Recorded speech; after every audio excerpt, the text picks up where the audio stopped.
Nouvelle édition de Carnet de santé avec un focus sur l'alimentation pendant les fêtes de fin d'année. Comment contrôler sa consommation de sucre pendant cette période de bombance? La réponse du Dr Ken Redcross, spécialiste en médecine interne. Bien manger et pratiquer des exercices physiques sont les premiers médicaments pour rester en santé, nous dira le propriétaire d'une agence de fitness. Pour éviter les incendies pendant la cuisson des repas, nous vous donnerons quelques conseils pratiques. Nous vous ferons enfin découvrir des lunettes intelligentes pour personnes malvoyantes.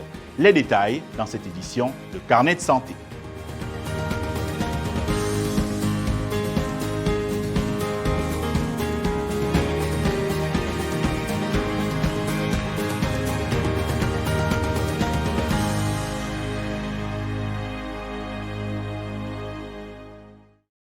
Salut à toutes et à tous. Merci de regarder cette nouvelle édition de Carnet de santé.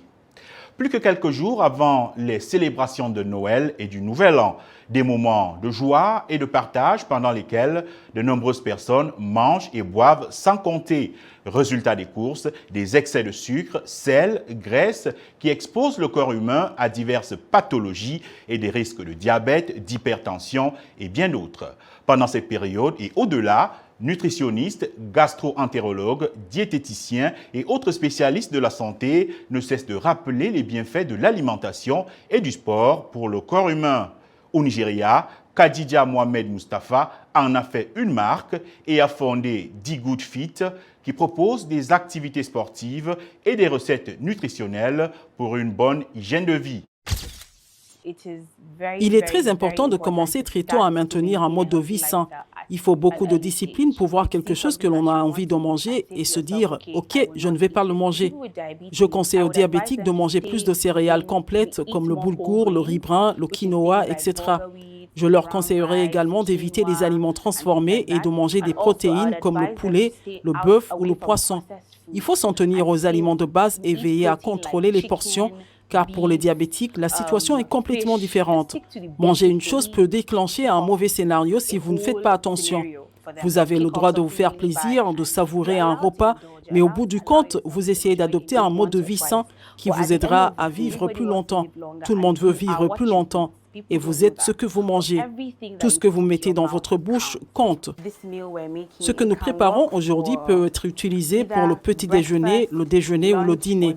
C'est un wrap de blé entier au poulet et aux légumes. Donc nous avons coupé nos oignons et maintenant nous coupons nos poivrons. Nous ajoutons des poitrines de poulet marinées à mijoter.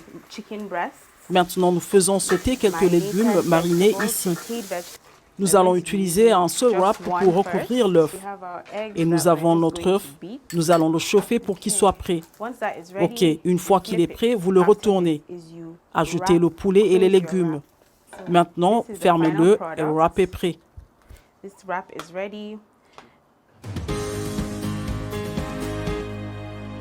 Pain de mie, gâteaux, croquettes, boissons sucrées feront partie des menus pendant les fêtes. Ces aliments et d'autres, ou plus ou moins riches en sucre, peuvent être une menace pour la santé.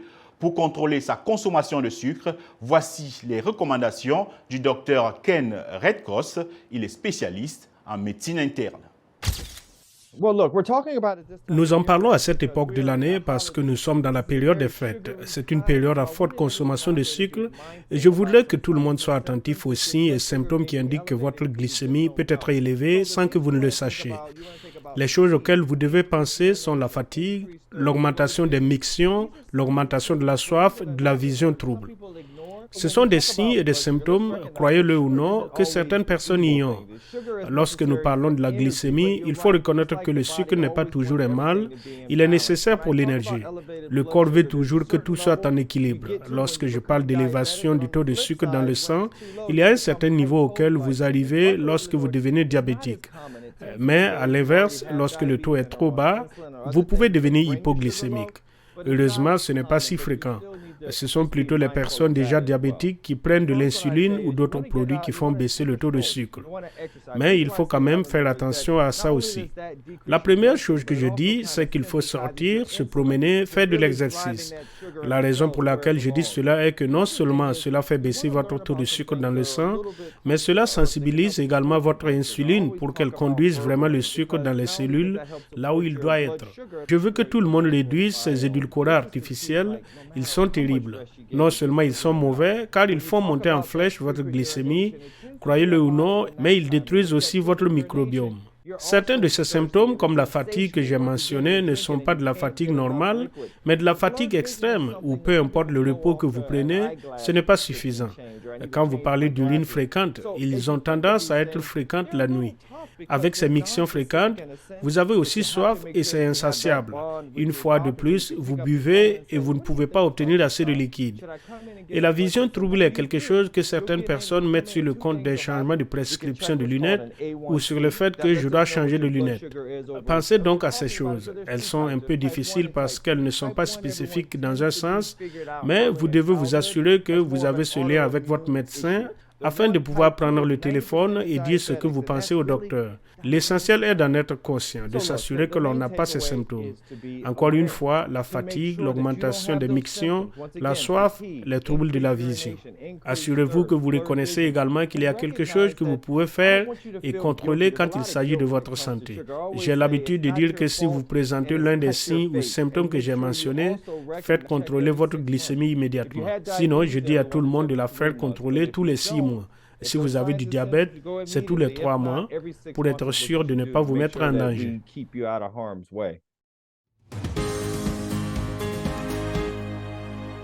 La dinde fera aussi partie des menus pendant les fêtes. Autour de cette viande circulent néanmoins des préjugés défavorables. Pour certains, manger de la dinde provoque fatigue et somnolence. Certaines études ont établi que la dinde contient du tryptophane, un acide aminé associé à la somnolence et au sommeil. La consommation de la dinde favorise-t-elle vraiment la somnolence et le sommeil? Voici l'avis de Greg Henderson. Il est professeur adjoint au département de la science de la nutrition de l'Université Purdue. On entend parfois dire pendant les fêtes que la raison pour laquelle nous allons être fatigués après avoir consommé notre repas ce soir-là est qu'il contient de la dinde et que la dinde a un taux élevé de tryptophane. La communauté scientifique dans le domaine de la nutrition ne pense pas que le tryptophane soit la raison pour laquelle nous nous sentons somnolents après un repas, car il y a tellement de réponses métaboliques et hormonales qui se produisent qu'il n'y a aucune raison de croire que le tryptophane est le moteur de cette somnolence. Le tryptophane est utilisé pour synthétiser un neurotransmetteur appelé sérotonine qui favorise le sommeil. Ainsi, l'augmentation des taux sanguins de tryptophane pourrait favoriser la synthèse de la sérotonine et donc la somnolence. Mais pour que cette notion de somnolence causée par la dinde ait un sens, il faudrait que la dinde contienne beaucoup plus de tryptophane que les autres aliments que vous consommeriez à sa place si vous ne la choisissez pas, et ce n'est pas le cas. Ainsi, la dinde en contient à peu près la même quantité que le poulet et à peu près la même quantité que le porc. Donc, il n'y a pas beaucoup de bases biologiques pour considérer la dinde comme quelque chose qui favorise spécifiquement la somnolence. C'est juste qu'il est exagéré de supposer que le tryptophane est la principale raison pour laquelle nous nous sentons somnolents après un repas, en particulier dans le cas d'un repas copieux et potentiellement pour les personnes qui consomment de l'alcool, ce qui ne peut être ignoré parce qu'il pourrait également causer une certaine somnolence plus tard. Une chose que nous pouvons faire pour combattre cette fatigue ou cette tendance à vouloir se reposer après un repas est de faire quelque chose pour augmenter l'activité de notre système nerveux sympathique. Une façon d'activer notre système nerveux sympathique est de faire de l'activité physique comme se promener. Une autre serait appelée exposition, qui augmente l'activité du système nerveux sympathique. Faire une promenade à l'extérieur s'il fait froid serait un double avantage pour augmenter l'activité du système nerveux sympathique. Une autre chose que nous pouvons faire est d'avoir des interactions sociales qui nous excitent, comme jouer à un jeu amusant avec les membres de la famille ou discuter d'un sujet qui nous intéresse vraiment.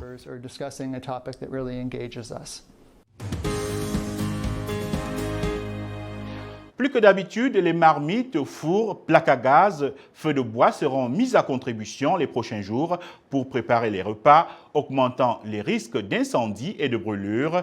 Et dans les ménages, aux États-Unis, la Commission pour la sûreté de la consommation des produits estime que les feux de cuisine restent la première cause d'incendie résidentiel.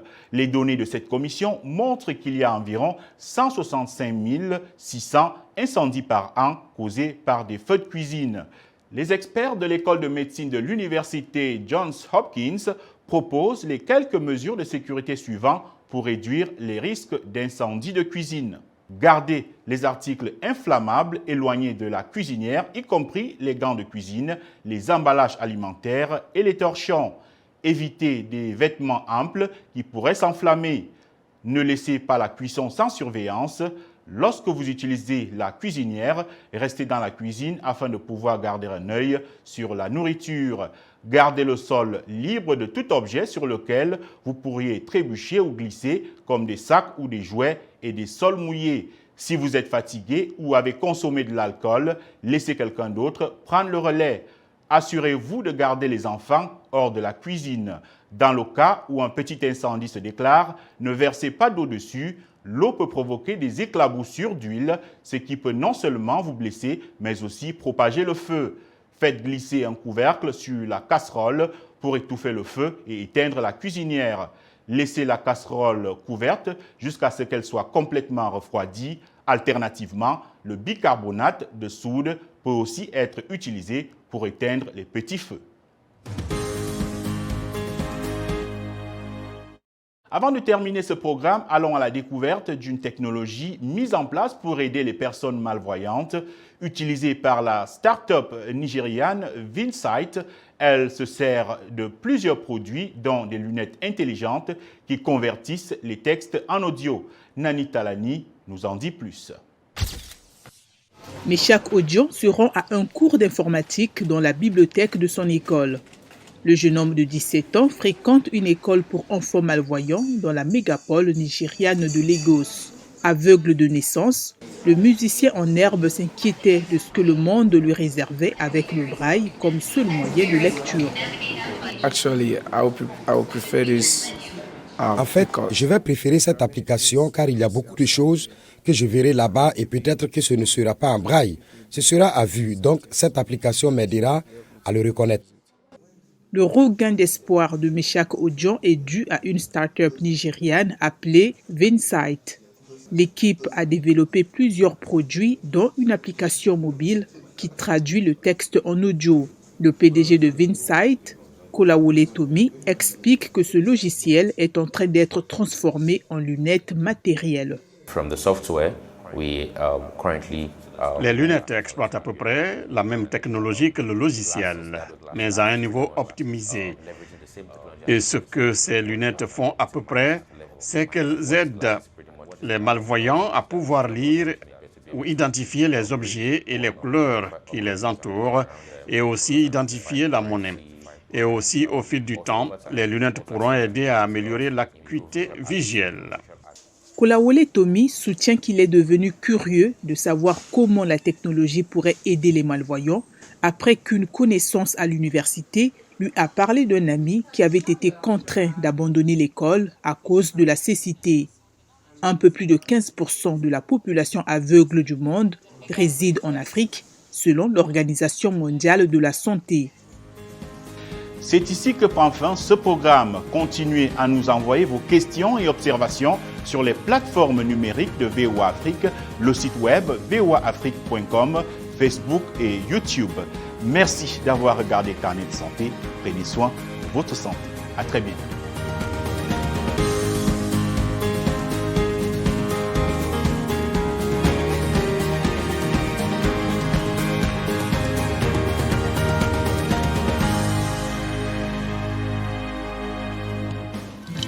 Santé, bien-être, sport, beauté, nouveauté.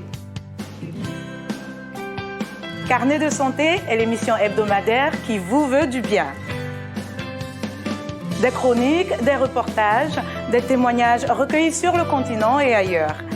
Chaque semaine, je vous donne rendez-vous pour une consultation avec nos experts. Carnet de santé vous donne la parole pour leur poser vos questions et recueillir leurs conseils.